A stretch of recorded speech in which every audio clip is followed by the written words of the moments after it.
আসসালামু আলাইকুম। প্রিয় দর্শক, আপনাদের সবাইকে ল্যান্ড লিগ্যাল সলিউশনস চ্যানেলের পক্ষ থেকে স্বাগতম।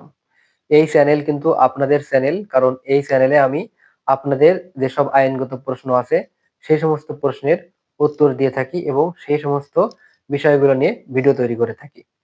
সুতরাং চ্যানেলটি সাবস্ক্রাইব করবেন এবং লাইক শেয়ার দিয়ে সাথেই থাকবেন।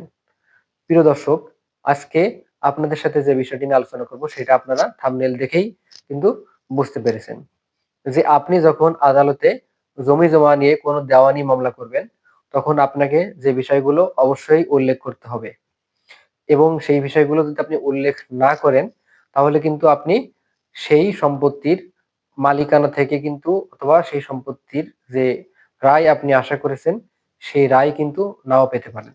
সুতরাং ভিডিওটি না টেনে সম্পূর্ণ ভিডিওটি দেখবেন। প্রিয় দর্শক, আপনাদেরকে যখন একটি মামলা করতে হয় তখন কিন্তু যে দেওয়ানি কার্যবিধির অর্ডার 7 অনুযায়ী আপনাদের কিন্তু 9টি বিষয় অবশ্যই উল্লেখ করতে হয়।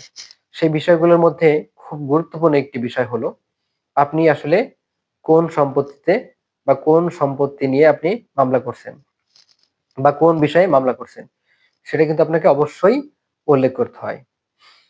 আপনাকে কিন্তু জমির পরিমাণ সেটা কিন্তু অবশ্যই সঠিকভাবে উল্লেখ করতে হবে।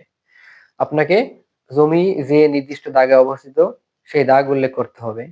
যে খতিয়ান বলে আপনি জমির মালিকানা দাবি করেন বা দখলে আছেন, সেই খতিয়ান আপনাকে আদালতে দাখিল করতে হবে। আপনি যদি কোনো দলিলের উপরে নির্ভর করে কোনো দাবি করে থাকেন তাহলে কিন্তু সর্বপ্রথমেই মামলার শুরুতেই কিন্তু সেই দলিলের বিষয়টি উল্লেখ করতে হবে। যে মৌজার আপনার সম্পত্তি অবস্থিত সেই মৌজার নাম কিন্তু আপনাকে সঠিকভাবেই উল্লেখ করতে হবে। আপনি যদি মনে করেন যে কোনো দাবি আপনি এই মামলায় করবেন তাহলে সেই দাবি কিন্তু মামলার শুরুতেই করতে হবে। তা নাহলে কিন্তু আদালত আপনাকে আর সুযোগ দিবে না। কারণ যদি আদালত মনে করে যে আপনি ইচ্ছাকৃতভাবে নতুন করে কোনো দাবি উত্থাপন করেন যেটা আসলে ওই মামলার যে বিবাদী পক্ষ আছে তাদেরকে ক্ষতিগ্রস্ত করতে পারে, তাহলে কিন্তু আপনার জরিমানা হতে পারে এবং আপনাকে ক্ষতিপূরণও দেওয়া লাগতে পারে। সুতরাং অবশ্যই কিন্তু সেক্ষেত্রেও সাবধানতা অবলম্বন করতে হবে।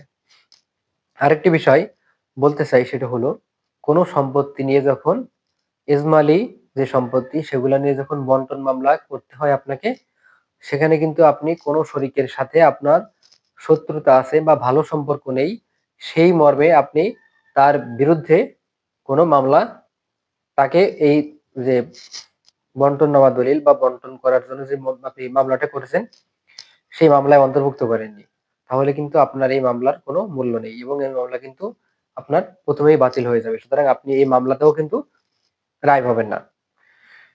একই বিষয়ে যে সমস্ত দাবি আছে সেগুলো কিন্তু আপনাকে একটি মামলাতেই করতে হবে। আপনি কিন্তু একটি বিষয়ের অনেকগুলো প্রতিকার থাকতে পারে।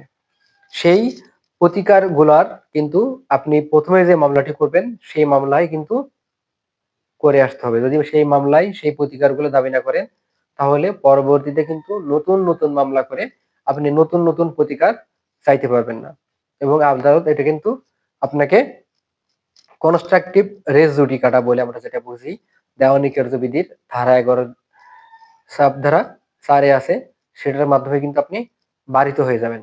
সেক্ষেত্রেও কিন্তু আপনাকে সাবধানতা অবলম্বন করতে হবে। নির্ধারিত সময়ের মধ্যে যদি আপনি লিখিত জবাব না দিয়ে থাকেন অথবা আদালতে আপনি কোনো সাক্ষ্য বা কোন ধরনের জবাব দিয়ে না থাকেন বা আদালত কোনো ডকুমেন্ট যদি আপনাকে দিতে বলে আপনি সেগুলা যদি আদালতে নির্দিষ্ট সময়ে প্রদান না করেন তাহলে কিন্তু আদালত আপনার বিরুদ্ধে রায় ঘোষণা করে দিতে পারে। সেক্ষেত্রেও কিন্তু আপনি মামলার সঠিক হকদার ব্যক্তি হওয়া সত্ত্বেও কিন্তু মামলার এই প্রতিকার পাওয়া থেকে কিন্তু বারিত হতে পারেন এবং আপনি সঠিক সময়ে প্রতিকার নাও পেতে পারেন। সুতরাং অবশ্যই কোনো মামলা দায়ের করার ক্ষেত্রে এই সমস্ত বিষয়গুলা খেয়াল রাখবেন। মামলা দায়ের করার ক্ষেত্রে কোনো ধরনের আইনগত সমস্যার সম্মুখীন হলে এবং আমার যদি কোনো ধরনের সাহায্যের প্রয়োজন হয় আমাকে অবশ্যই কমেন্ট বক্সে কমেন্ট করে জানাবেন।